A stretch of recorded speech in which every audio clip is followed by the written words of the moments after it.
नमस्कार, स्वागत है आपका नव भारत समाचार में। मैं हूं आपके साथ पूजा। दो बदमाश कुछ लिफाफे रखकर कुरियर कंपनी के कर्मचारी बनकर सिंध विहार खटवानी के घर पहुंचे और तीसरी मंजिल तक प्रवेश कर गए।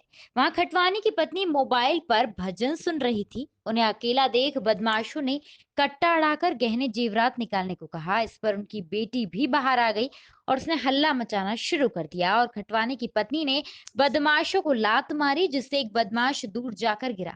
इतने में उनका बेटा आ गया, जिसके साथ डॉग था। इससे बदमाश घबराकर मोबाइल छीन कर भागे तो घर की महिलाओं और कॉलोनी वाले भी उनके पीछे भागे।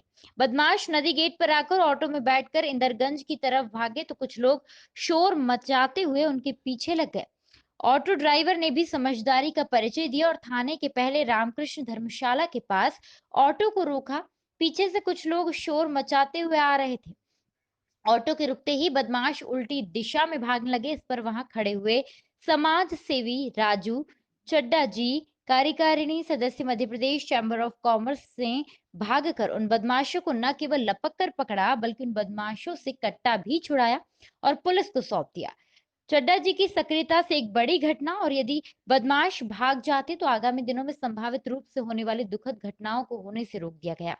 एमपीसीसीआई विनोद खटवानी की धर्मपत्नी के साहस की और राजीव चड्डा के इस साहसिक और प्रेरणादायी कार्य की मुक्त कंठ से प्रशंसा की जाती है और निकट भविष्य में 5 दिसंबर को आयोजित कार्यकारिणी की सभा में विनोद खटवानी की पत्नी और राजीव चड्डा को सम्मानित भी किया जाएगा।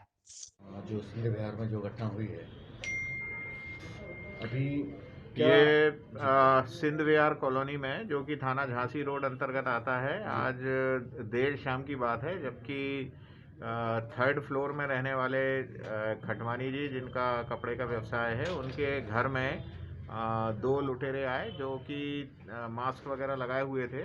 और इसमें इनका थर्ड फ्लोर पे घर था। ये लोहे के दरवाजे में जब अंदर इन्होंने प्रवेश किया तो इनकी श्रीमती जी घर पे अकेली थी और लड़का जो है वो डॉग को लेके बाहर गया हुआ था। परंतु जो महिला घर पे अकेली थी, उनने बहुत बहादुरी से इनका सामना किया और इनका हाथ पकड़ के मास्क छीना, चिल्लाई। इस पे दोनों लुटेरे भाग गए और नीचे आके दौड़ के इन्होंने एक सवारी ऑटो पे चढ़ के इंदरगंज चौराहे तक आए। यहाँ पर ये पीछे से कुछ आवाज़ें आने पे इंदरगंज चौराहे पे एक दो प्रतिष्ठानों के जो व्यवसायी हैं वो बाहर थे। उन्होंने भी हिम्मत दिखाई और इन्हें पकड़ने का प्रयास किया। और इसी बीच इंदरगंज थाने की पुलिस भी पहुंच गई और जनता और पुलिस के सम्मिलित प्रयासों से ये दोनों लुटेरे पकड़े गए। इनके पास से कट्टा और एक चला हुआ खोखा उसमें कट्टे में फंसा मिला है। इसके अलावा मिर्ची का पाउडर मिला है और इससे लगता है बड़ी वारदात करने के उद्देश्य थे। अभी इसमें थाना झांसी रोड में लूट का अपराध कायम किया जा रहा है और इन दोनों जो पकड़े गए आरोपी हैं, इनको रिमांड पे लेके पूछताछ की जाएगी। ये कहाँ से कट्टा लाए और क्या इनका आपराधिक रिकॉर्ड है। और कुल मिला के एक बड़ी घटना होने से, ये महिला जो घर पे अकेली थी, उनकी बहादुरी से और जनता और पुलिस के सहयोग से ये घटना टल गई। सर कहाँ के रहने वाले हैं अपराधी? ये हमारे लश्कर के ही लोकल ही हैं? हाँ, ये दोनों लोकल ही हैं जी और क्या हम नाम है इनका सर? आपराधिक रिकॉर्ड भी तलाश कर रहे हैं। सर लड़कों की क्या नाम है, ये नाम बता दीजिए आप। ये इनके नाम जो है अभी, चूंकि आइडेंटिफिकेशन इनका डिस्क्लोज नहीं करना है, इसलिए जी नाम नहीं बताया जा सकता। सर इसमें कोई घायल एक हुआ है या मिनट बंद करो भाई, ये प्रश्न आप। हाँ, नहीं। क्या घटना हुई है आपके साथ? मैं जब अपने डॉगी को घुमाने ले गया था, तो मैं जब वापस आया तब मैंने देखा दो लड़के मेरी मम्मी और बहन की ज्वेलरी लेने की कोशिश कर रहे थे और कैश की डिमांड कर रहे थे। उतने में मैं आया और मेरा कुत्ता उन पर चढ़ने की कोशिश तो करी। ये आपके घर पे हुई है कि घर के बाहर हुई है? घर पे अंदर।